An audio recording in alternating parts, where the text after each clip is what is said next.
Dear student, आज मैं fourth same mechanical engineering के छात्रों के लिए हाइड्रोलिक्स एंड न्यूमेटिक्स के चैप्टर 1 इंट्रोडक्शन में आज आपको पढ़ाएंगे properties of fluid. Properties of fluid यानी फ्लूइड मैकेनिक्स में चूँकि हम फ्लूइड का उपयोग करते हैं, इसलिए इनकी प्रॉपर्टी के बारे में अध्ययन करना आवश्यक है। तो फ्लूइड की कौन कौन सी प्रॉपर्टीज होती हैं? सबसे पहली प्रॉपर्टी है डेंसिटी, इसको मास डेंसिटी या घनत्व कहते हैं। दूसरी स्पेसिफिक वेट और वेट डेंसिटी या स्पेसिफिक वेट यानी इसको कहते हैं आपेक्षिक भार। स्पेसिफिक ग्रेविटी, स्पेसिफिक ग्रेविटी से मीन आपेक्षिक गुरुत्व। नेक्स्ट प्रॉपर्टी है स्पेसिफिक वॉल्यूम यानी आपेक्षिक आयतन। विस्कोसिटी एंड काइनेमेटिक विस्कोसिटी, श्यानता तथा गतिमितीय श्यानता। कोहेसन एंड एडहेसन यानी ससंजन एवं असंजन। नेक्स्ट है सरफेस टेंशन। आठवीं प्रॉपर्टी है कैपिलरी एक्शन यानी केशिकत्व। प्रेशर एंड वेपर प्रेशर यानी एक तो प्रेशर है, प्रेशर मतलब है जब कोई द्रव किसी वेसल में रखा जाता है तो अपने भार के कारण प्रेशर फोर्स अप्लाई करता है, तो उसके कारण तो सतह पर जो भी बल लगता है उसको हम कहते हैं प्रेशर। और वेपर प्रेशर जब भी कोई द्रव वेसल में रखते हैं तो नॉर्मल टेम्परेचर प्रेशर पर लिक्विड का कुछ वेपराइजेशन होता है, जिसके कारण इसकी फ्री सरफेस पर कुछ वेपर कलेक्ट हो जाते हैं और वो वेपर भी फ्लूइड के सरफेस पर प्रेशर अप्लाई करते हैं, जिसे कहते हैं हम वेपर प्रेशर यानी दाब एवं वाष्प दाब। नेक्स्ट प्रॉपर्टी है कंप्रेसिबिलिटी यानी संपीड्यता। संपीड्यता उसके नेक्स्ट प्रॉपर्टी है effect of temperature and pressure on fluid. तो अब हम आपको एक एक प्रॉपर्टी के बारे में डिटेल से एक्सप्लेन करेंगे, यानी डिटेल में समझाएंगे कि कौन सी प्रॉपर्टी का क्या मतलब है। तो सबसे पहली प्रॉपर्टी पर हम आते हैं। सबसे पहली प्रॉपर्टी है आपकी डेंसिटी, मास डेंसिटी या स्पेसिफिक मास।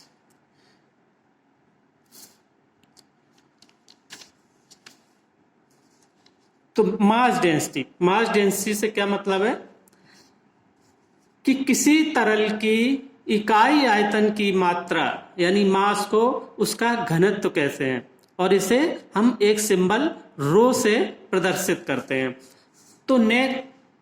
तो डेंसिटी मतलब हाउ मच डेंस का मतलब कोई भी फ्लूइड में कितने मॉलिक्यूल्स हैं, तो कितने मतलब वॉल्यूम के हिसाब से कि कितने मॉलिक्यूल्स हैं, जिसके कारण हर लिक्विड अलग अलग डेंसिटी रखता है। कोई अधिक डेंस होता है, कोई कम डेंस होता है।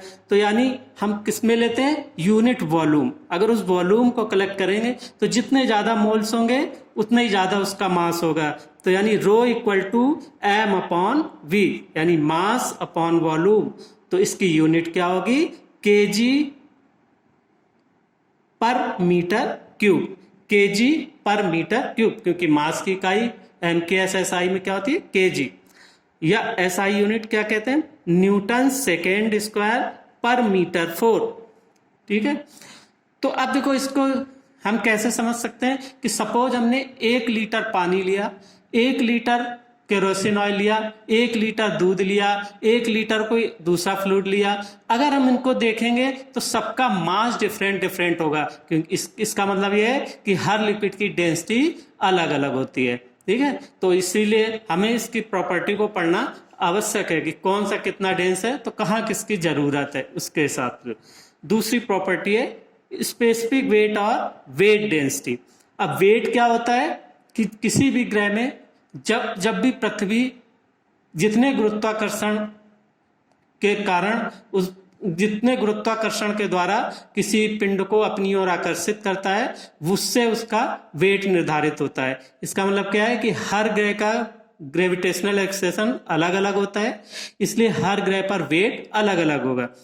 तो वेट W हम जानते हैं किसके बराबर होता है, मास इंटू ग्रेविटेशनल एक्सेलरेशन, यानी W equal to m into g. तो किसी तरल के इकाई आयतन के भार को आपेक्षिक भार या वेट डेंसिटी भी कहते हैं, और इसे स्मॉल w से प्रदर्शित करते हैं। ये this is the small w, इस सिंबल को स्मॉल w ही बोलते हैं हाइड्रोलिक्स के केस में। तो small w equal to capital W upon V, यानी भार अपॉन आयतन।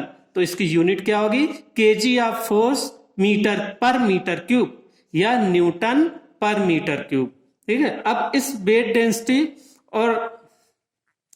डेंसिटी में और मास डेंसिटी में देखो कैसे क्या रिलेशन हो सकता है कि हम वेट डेंसिटी और मास डेंसिटी में देखो रिलेशन क्या होगा कि weight density equal to capital W upon V। तो स्पेसिफिक वेट अपॉन वॉल्यूम, तो इसका मतलब क्या होगा, कैपिटल W अपॉन V, और कैपिटल W को हम क्या लिख सकते हैं, मास इंटू ग्रेविटेशनल एक्सेलरेशन, यानी m into g upon V, और m अपॉन V को क्या कहते हैं, मास डेंसिटी यानी स्पेसिफिक मास, तो that is equal to rho. तो small w equal to rho into g. तो ये आपस में इनका संबंध होता है। नेक्स्ट प्रॉपर्टी है स्पेसिफिक ग्रेविटी। स्पेसिफिक ग्रेविटी या इसको आपेक्षिक गुरुत्व कहते हैं हिंदी में, आपेक्षिक गुरुत्व या आपेक्षिक घनत्व भी कहते हैं, यानी स्पेसिफिक डेंसिटी और स्पेसिफिक ग्रेविटी। तो ये प्रॉपर्टी क्या होती है कि किसी तरल के घनत्व या आपेक्षिक भार, कोई भी तरल है उसका यानी मास डेंसिटी या उसकी वेट डेंसिटी, और किसी स्टैंडर्ड लिक्विड क्या है, जिसको कि हमने आइडियल माना है, जो कि होता नहीं है, लेकिन कुछ द्रव को हम आइडियल मानते हैं, जैसे 4 डिग्री सेंटीग्रेड पर पानी और एयर को। तो हम किसी तरल के मास डेंसिटी या वेट डेंसिटी तथा स्टैंडर्ड लिक्विड के यानी मानक तरल के मास डेंसिटी या वेट डेंसिटी के अनुपात को आपेक्षिक गुरुत्व कहते हैं। यानी द्रवों के लिए मानक पदार्थ है 4 डिग्री सेंटीग्रेड पर वाटर को लेते हैं, तो किसी तरल का आपेक्षिक गुरुत्व या आपेक्षिक घनत्व इक्वल टू क्या होगा, उस तरल का घनत्व अपॉन 4 डिग्री सेंटीग्रेड पर वाटर का घनत्व, या उस तरल का आपेक्षिक भार अपॉन 4 डिग्री सेंटीग्रेड पर जल का आपेक्षिक भार। इसकी इकाई कुछ नहीं होगी, क्यों कि ये दो घनत्वों का रेशियो है, इसलिए इसकी इकाई नहीं होती। ठीक है, नेक्स्ट प्रॉपर्टी है कोहेशन एंड एडहेशन। तो द्रव का वह गुण जिससे तरल के कण में परस्पर आणविक आकर्षण यानी मॉलिक्यूलर अट्रैक्शन बना रहता है, कोहेशन कहलाता है।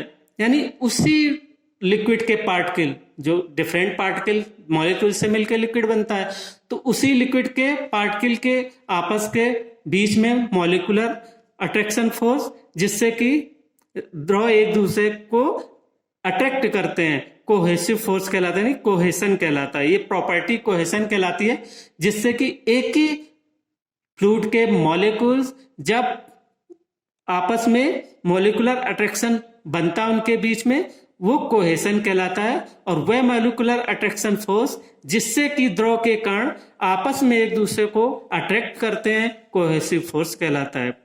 और तरल का वह गुण जिसके कारण दो डिफरेंट फ्लूइड या एक तरल तथा एक किसी ठोस या किसी सरफेस के कण आपस में जब चिपके रह सकते हैं, तो वो एडहेशन कहलाता है। यानी एक लिक्विड के मॉलिक्यूल दूसरे लिक्विड के मॉलिक्यूल को अट्रैक्ट करते हैं, या एक लिक्विड के मॉलिक्यूल किसी सरफेस के मॉलिक्यूल को अट्रैक्ट करते हैं, तो ये प्रॉपर्टी कहलाती है एडहेशन। तो यानी उन मॉलिक्यूल्स के बीच में जो भी अट्रैक्शन फोर्स काम करता है, उसको एडहेशन फोर्स कहते हैं। ठीक है, जैसे एक ही लिक्विड के मॉलिक्यूल्स के बीच जो अट्रैक्शन फोर्स है वो कोहेसिव फोर्स कहलाता है, और एक लिक्विड और दूसरे लिक्विड के मॉलिक्यूल्स के बीच में जो भी अट्रैक्शन फोर्स होता है उसको एडहेशन फोर्स कहते हैं, एडहेसिव फोर्स कहते हैं। ठीक है, तो यानी एडहेशन और कोहेशन क्या है कि जब एक ही मॉलिक्यूल्स के एक ही लिक्विड के मॉलिक्यूल्स आपस में एक दूसरे को अट्रैक्ट करते हैं तो ये प्रॉपर्टी कहलाती है कोहेशन। एक लिक्विड के मॉलिक्यूल्स दूसरे लिक्विड के मॉलिक्यूल्स या किसी दूसरी सरफेस के मॉलिक्यूल्स को अट्रैक्ट करते हैं तो ये प्रॉपर्टी कहलाती है एडहेशन। अब नेक्स्ट प्रॉपर्टी है विस्कोसिटी एंड काइनेमेटिक विस्कोसिटी, यानी श्यानता तथा गतिमितीय श्यानता। तो विस्कोसिटी किसी भी फ्लूइड की वो प्रॉपर्टी है जिसके कारण फ्लूइड की एक लेयर दूसरी लेयर पर फिसलने में विरोध करती है, यानी एक लेयर का दूसरी लेयर पर फिसलने में विरोध होता है, यानी एक लेयर और दूसरे लेयर के जो मॉलिक्यूल्स हैं उनके बीच में एक शियर फोर्स यानी शियर स्ट्रेस डेवलप होती है, और इस शियर स्ट्रेस का जो मान होता है वो डायरेक्टली जो भी डिफॉर्मेशन की रेट है उसके समानुपाती होती है। तो डिफॉर्मेशन की रेट क्या होगी कि जैसे अभी चित्र में आप समझ सकते हैं कि जैसे ये डिफरेंट लेयर्स हैं, तो एक लेयर की वेलोसिटी राइट साइड की ओर होगी तो दूसरे लेयर मॉलिक्यूल्स इसको लेफ्ट साइड में इसको फिसलने से रोकने की कोशिश करते हैं। तो मान लो हमने एक y दूरी पर एक कोई लेयर कंसीडर की जिसकी वेलोसिटी है v, और उसके थोड़ी सी डिस्टेंस पर dy दूरी पर दूसरी लेयर को हमने कंसीडर किया, और उन दोनों के बीच जो रिलेटिव मोशन है वो मान लो है dv। तो न्यूटन का जो श्यानता का नियम होता है, जो श्यानता का यानी इनके कारण यानी परतों के मध्य एक शियर स्ट्रेस कार्य करता है कि मान लो चित्र के अनुसार एक समतल पर मान लो कोई द्रव प्रवाहित हो रहा है, इसके अनुसार जब dy दूरी पर स्थित दो लेयर्स एक दूसरे पर विभिन्न वेगों के मान v तथा v प्लस डेल्टा v से बहती हैं तो सापेक्ष यानी रिलेटिव वेलोसिटी dv के कारण द्रव परतों के मध्य एक शियर स्ट्रेस कार्य करता है, यानी इन दो लेयर्स के बीच में एक शियर स्ट्रेस काम करेगा, और ऊपरी परत अपने से नीचे वाली परत पर दाईं ओर शियर स्ट्रेस लगाती है तथा निचली परत अपनी ऊपरी परत पर बाईं ओर की ओर शियर फोर्स लगाती है। तो ये शियर स्ट्रेस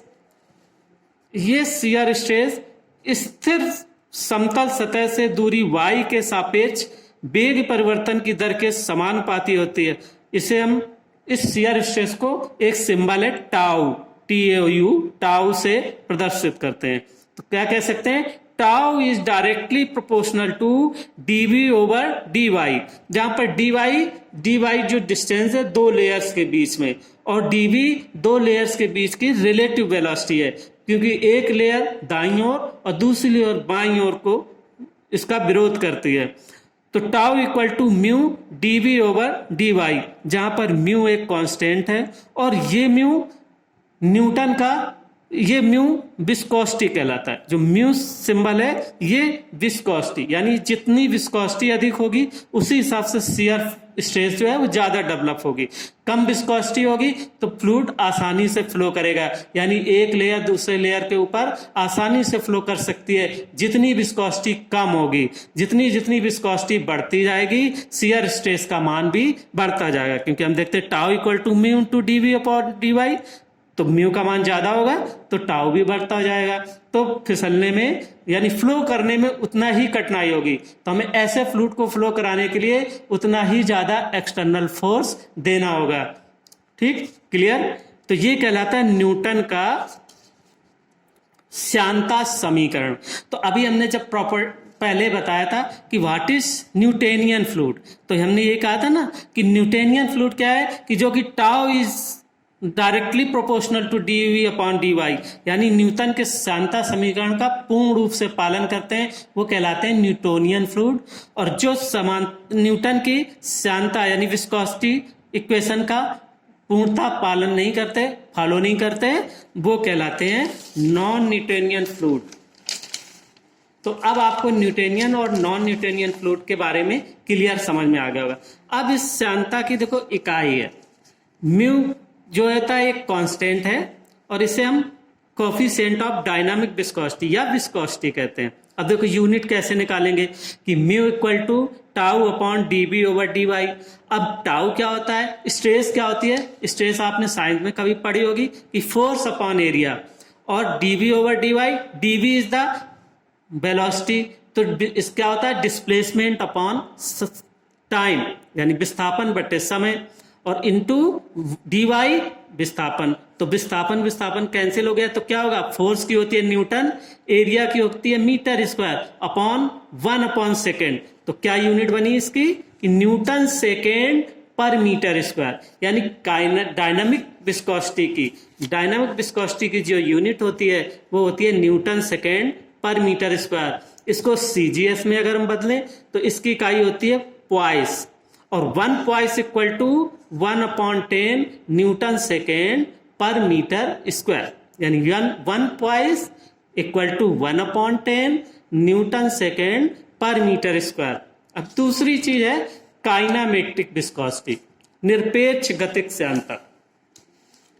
काइनामेटिक विस्कोसिटी क्या होती है, देखो भाई, काइनामेटिक विस्कोसिटी किसी भी फ्लूइड के तरल की गतिक श्यानता म्यू और उसकी मास डेंसिटी रो के अनुपात को निरपेक्ष गतिक श्यानता कहते हैं। इसको हम न्यू से प्रदर्शित करते हैं, न्यू। तो न्यू इक्वल टू म्यू अपान रो, यानी गतिक श्यानता म्यू और मास डेंसिटी रो के अनुपात को। तो इसकी इकाई क्या होगी, देखो, मीटर स्क्वायर पर सेकेंड, तथा सीजीएस में क्या होती है, स्टोक।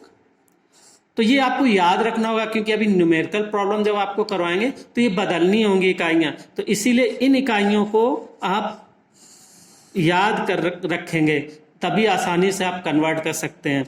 तो 1 stoke equal to how much, 10⁻⁻⁴ metre square per second. तो ऑलमोस्ट आपको स्टोक और पॉइस ये जरूर याद रखना है, कि कहीं कहीं दिया होगा कि गतिक श्यानता इतने पॉइस है, कहीं दिया होगा कि काइनेमेटिक विस्कोसिटी इतने स्टोक है, तो आप उसको मीटर स्क्वायर पर सेकेंड में लाएंगे। काइनेमेटिक विस्कोसिटी की होती है मीटर स्क्वायर पर सेकेंड, और गतिक श्यानता की क्या होती है, Newton second per metre square. तो ये बहुत इंपॉर्टेंट चीज है ये विस्कोसिटी के केस में, तो इनको आपको याद रखना है, ठीक, क्लियर। तो ये अब नेक्स्ट प्रॉपर्टी है, that is called the surface tension, यानी पृष्ठ तनाव। तो पृष्ठ तनाव क्या होता है, किसी द्रव या गैस या एक द्रव और दूसरे द्रव जो आपस में घुले नहीं, यानी एक द्रव की सतह और दूसरे द्रव के बीच की जो संपर्क सतह होती है, कॉन्टैक्ट सरफेस, जहां एक लिक्विड भरा है उसके ऊपर दूसरा भरा है, तो बीच में उनकी एक कॉन्टैक्ट सरफेस होगी, वो ऑलवेज टेंशन में या तनाव में होती है, यानी खिंचाव या तनाव में होती है, यानी टेंशन में होती है, टेंशन तनी हुई होती है, टेंसाइल। तथा ये संपर्क सतह एक इलास्टिक मेम्ब्रेन्स, यानी प्रत्यास्थ झिल्ली की तरह कार्य करती हैं। तो जो वो जो झिल्ली, जो मेम्ब्रेन्स होती है कॉन्टैक्ट सरफेस पे, वो थोड़ा सा टेंसाइल फोर्स बियर कर सकती है, तो वो बियर कर सकती है। तो सरफेस के इसी तनाव को सरफेस टेंशन कहते हैं। यानी जब भी कोई द्रव किसी कॉन्टैक्ट सरफेस पर होता है, तो उसकी जो कॉन्टैक्ट सरफेस की जो ऊपरी मेम्ब्रेन्स होती है, जो कॉन्टैक्ट सरफेस होती है, वो टेंशन में होती है, तनी हुई होती है, यानी वहां पर उस मेम्ब्रेन्स पर एक टेंसाइल फोर्स काम करता है, और वही टेंसाइल फोर्स सरफेस टेंशन कहलाता है, सरफेस टेंशन। ठीक है, आपको केवल इसमें हमें सिर्फ आपको इसका डेफिनीशन याद रखनी है, आपके सिलेबस में सिर्फ इतना ही है, बाकी और सरफेस टेंशन आपने साइंस वगैरह में पढ़ा होगा। नेक्स्ट प्रॉपर्टी है कैपिलरी एक्शन और कैपिलरिटी, यानी केशिका या केशिकत्व, यानी केशिका क्रिया या केशिकत्व। तो यह एक क्रिया है, मतलब जो अपने आप होती है, जिसमें एक द्रव अपने विशिष्ट गुरुत्व के अनुसार, देखो हर एक का विशिष्ट गुरुत्व यानी स्पेसिफिक ग्रेविटी अलग अलग होती है हर लिक्विड की, ठीक है। जैसे पानी की स्पेसिफिक ग्रेविटी 1 होती है, इसीलिए हमें स्टैंडर्ड लिक्विड पानी को लेते हैं, क्योंकि इसकी स्पेसिफिक ग्रेविटी 1 होती है, और 1 से किसी चीज का कैलकुलेशन आसान होता है, तो इसीलिए हम जो है स्पेसिफिक ग्रेविटी पानी की लेते हैं, तो इसीलिए इसको हम स्टैंडर्ड लिक्विड लेते हैं। तो यानी ये वो क्रिया है जिसमें एक द्रव अपने स्पेसिफिक ग्रेविटी के अनुसार एक बहुत कम डाया की कांच की नलिका में अपने समान स्तर से ऊपर या नीचे चला जाता है। यानी जब हम उसमें बहुत पतली पतली एक बाल के बराबर छोटी छोटी नलियां डुबोएं तो उसमें लिक्विड अपनी अपनी स्पेसिफिक ग्रेविटी के अनुसार ऊपर चढ़ता है या नीचे जाता है। तो यह द्रव के कोहेशन और एडहेशन के संयुक्त प्रभाव के कारण होता है। ठीक है, कि अगर ऊपरी सतह पर कोहेशन एडहेशन लग रहा है तो ऊपर की ओर जाएगा। ठीक है, तो अतः केस नली में द्रव के ऊपर चढ़ने अथवा नीचे उतरने की घटना को, इसी घटना को कि या तो ऊपर चढ़ जाएगा द्रव या नीचे चला जाएगा लेवल अपने सामान्य से, तो ये क्रिया ही कहलाती है कैपिलरी एक्शन।